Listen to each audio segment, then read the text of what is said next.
and hello everyone. This is Pallavi and I secured an All India rank of 3258 in NEET 2025, securing a total marks of 582 out of 720. This video is a part 2 of the most unusual things I did in my drop year that led me to secure this rank. So the second unusual thing is not giving mock test. Yes, you heard me right, not giving mock test. Now, why did I not give mock test? What happened? Let me explain. So, as you might know that in my first attempt 2024 I secured 627 marks. So I already gave a lot of mock test in my 12th standard. I was already pretty sure and confident about the paper attempting strategy, 3 hour का जो sitting time होता है, what time to allocate to what subject. I was pretty clear on all of these things, कैसा paper pattern रहता है and everything. This was one thing.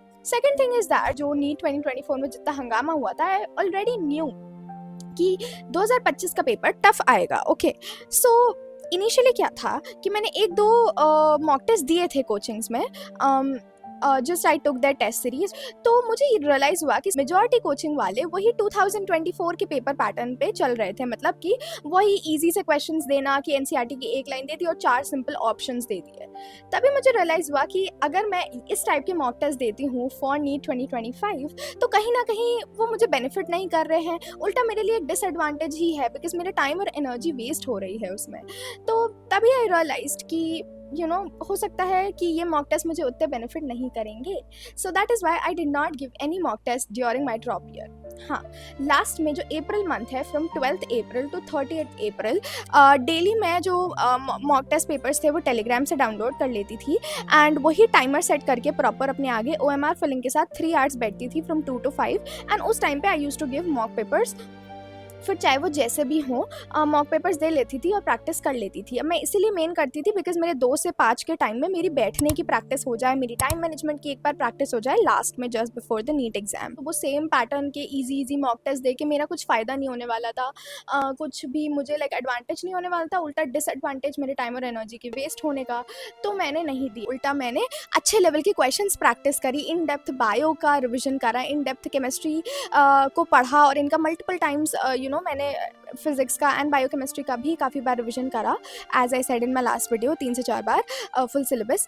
तो हाँ, मैंने इस चीज़ पे फोकस करा. एंड सिंस 2 से 5 बजे के बीच वो 3 घंटा बैठना एंड एवरीथिंग वो भी ज़रूरी होता है, तो वो भी लास्ट के मंथ में कर लिया. सो दिस इज़ हाउ मैंने एक प्रॉपर एनालिसिस रखा अपना, स्ट्रेंथ वीकनेस, क्या मेरे काम की चीज़ है क्या नहीं है, क्या एडवांटेज मिलेगा मुझे, क्या डिसएडवांटेज मिलेगा, उस पूरी चीज़ को अच्छे से एनालाइज करा एंड उसको पुटअप करा in a form of a strategy for this entire year. Worked on it and that gave me wonderful results.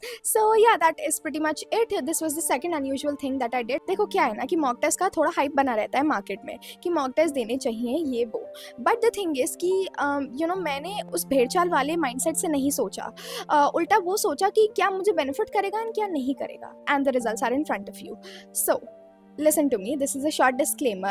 By this video I am not implying कि तुम भी मॉक टेस्ट मत दो या तुम्हें नहीं देने चाहिए मॉक टेस्ट, ऐसा कुछ भी मेरी एडवाइस नहीं है. What I'm implying is that अपने आप को एनालाइज करो, क्या तुम्हें बेनिफिट करेगा नहीं करेगा, क्या तुम्हारी स्ट्रेंथ है क्या तुम्हारी वीकनेस है, और उसको पूरे 1 साल तक उसे फॉलो करो and that will give you results. This is the advice I give in my last video also and same advice I am giving in this video also, but with a different example. Again, इस video का ये motive नहीं है कि तुम mock test मत दो, ऐसा नहीं कह रही हूँ मैं, right. What I am trying to say is I have said it before.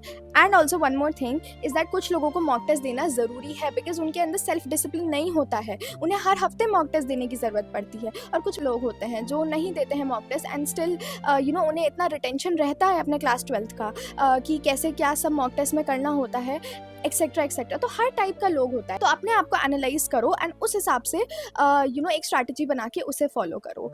Okay, so yeah, that's pretty much it. I hope you like this video. Please like, share and subscribe and stay tuned for more upcoming content, tips and advices from me, and I'll be sharing my detailed strategy and everything also very soon. So yeah, please stay tuned and I hope you have a nice day. Bye.